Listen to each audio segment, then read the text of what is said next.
Find the image you want and open it in Photo AI or Gigapixel. I recommend using Photo AI. Run autopilot or manually tweak it yourself. It's best to keep the images at their original pixel size to upscale. Taking a snapshot of a small photo in a high resolution will not look good in Photo AI. You only can do that for redefining creatively in Gigapixel. You want a clean copy to restore your photo to get rid of distortion. Make sure face recovery is on and set to the right level. Save the version with the enhanced face. This is crucial for your future portrait if the creativity level messes with the face too much. Select the redefine creative model. You will figure out creativity levels and the image pixel size will render photos differently with random things. It will make some AI content look more realistic and complete.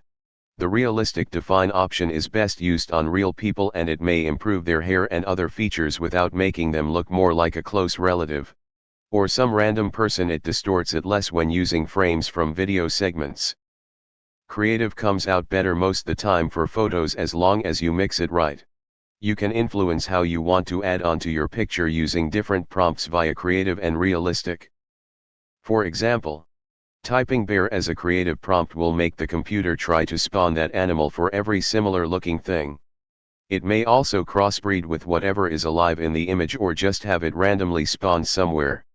I wouldn't recommend going far beyond 4K in Gigapixel to redefine because it could take a very long time. The file will be massive and it most likely will be over distorted.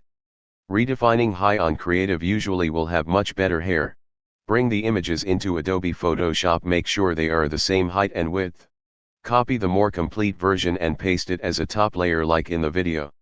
With the bottom layer selected, go to the clone stamp tool and hold Alt and click somewhere on the photo. Then without moving the mouse a single bit, click again. Select the top layer and then increase the size of your brush for the clone stamp tool. Now when you hover over any part of the image you will be able to see what details can be added without ruining the photo.